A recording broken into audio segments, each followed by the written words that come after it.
Il était une fois, dans un petit port de Bretagne, un jeune marin nommé Léo.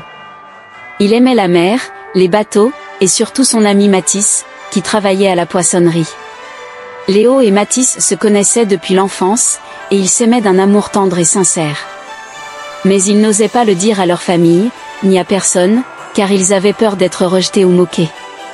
Un jour, Léo apprit qu'il devait partir en mer pour plusieurs mois, avec son capitaine et son équipage.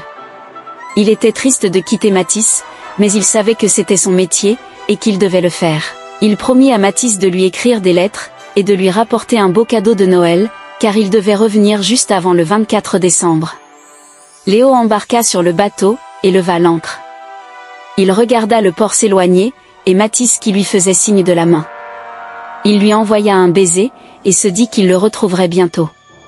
Pendant son voyage, Léo vit des paysages merveilleux, des îles lointaines, des animaux exotiques.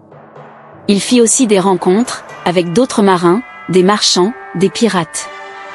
Il vécut des aventures, des dangers, des joies. Il écrivit à Mathis à chaque escale, lui racontant tout ce qu'il voyait, et lui disant combien il l'aimait. Mathis, de son côté, attendait les lettres de Léo avec impatience. Il les lisait et les relisait, en souriant. Il les cachait sous son oreiller, pour les garder près de lui.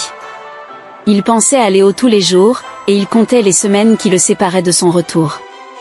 Un matin, Mathis reçut une lettre de Léo, qui lui annonçait une bonne nouvelle. Il avait trouvé le cadeau de Noël parfait pour lui, dans un marché d'Orient. Il s'agissait d'un collier en argent, orné d'une pierre bleue comme la mère. Léo lui disait qu'il avait hâte de lui offrir, et qu'il serait bientôt de retour. Mathis fut ravi de cette lettre, et il se dit que Léo était le plus gentil et le plus généreux des marins. Il se mit à rêver du collier, et de la façon dont il le porterait. Il se dit que ce serait un symbole de leur amour, et qu'il le montrerait fièrement à tout le monde. Mais le temps passa, et Léo ne revint pas. Le 24 décembre arriva, et Mathis ne vit pas le bateau de Léo dans le port. Il s'inquiéta, et il se demanda ce qui avait pu arriver. Il espéra que Léo n'avait pas eu d'accident, ou qu'il n'avait pas été capturé par des pirates. Il se dit qu'il devait y avoir une explication, et qu'il fallait être patient. Mathis passa le réveillon de Noël avec sa famille, mais il n'avait pas le cœur à la fête. Il regardait par la fenêtre, en espérant voir le bateau de Léo apparaître à l'horizon. Il se dit que Léo lui manquait trop, et qu'il ne pouvait pas vivre sans lui. Le lendemain matin, Mathis se leva tôt, et courut au port. Il chercha le bateau de Léo, mais il ne le vit pas. Il demanda aux autres marins s'ils avaient des nouvelles, mais ils ne savaient rien. Il se dit que Léo avait peut-être été retardé, et qu'il arriverait plus tard. Mathis décida d'attendre sur le quai, en regardant la mer. Il se dit que Léo ne l'oublierait pas, et qu'il lui tiendrait sa promesse. Il se dit que Léo lui apporterait son cadeau, et qu'il le serrerait dans ses bras. Mathis attendit toute la journée, puis toute la nuit, puis toute la semaine. Il ne mangea pas, il ne dormit pas, il ne bougea pas. Il attendit Léo, en espérant le voir arriver. Mais Léo ne vint pas. Un matin, Mathis vit un bateau entrer dans le port. Il reconnut le bateau de Léo, et il se leva d'un bond. Il courut vers le bateau, en criant le nom de Léo. Il se dit que Léo était enfin de retour, et qu'il allait le retrouver. Mais quand il arriva au bateau, il ne vit pas Léo. Il vit le capitaine, et les autres marins, qui avaient l'air tristes. Il leur demanda où était Léo, et ce qui s'était passé. Le capitaine lui dit alors la vérité.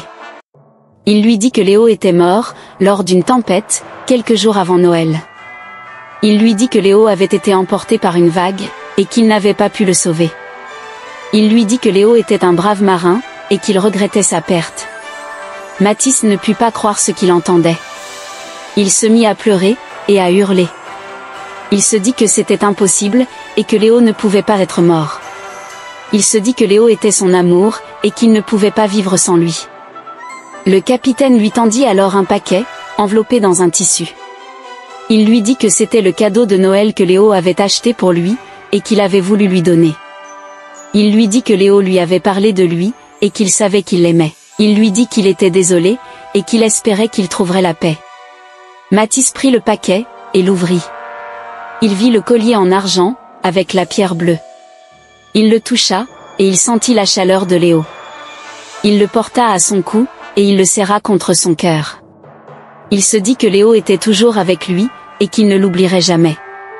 Mathis remercia le capitaine, et les autres marins. Il leur dit qu'il était triste, mais qu'il était aussi heureux.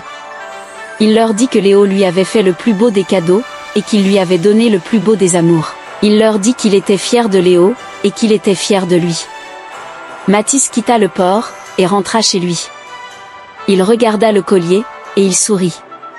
Il se dit que Léo était son étoile, et qu'il le regardait du ciel. Il se dit que Léo était son ange, et qu'il le protégeait de loin.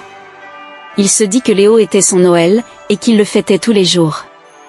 Mathis vécut longtemps, et il fut heureux. Il garda le collier de Léo, et il le porta toujours. Il pensa à Léo, et il l'aima toujours. Et c'est ainsi que se termine le conte de Noël du marin.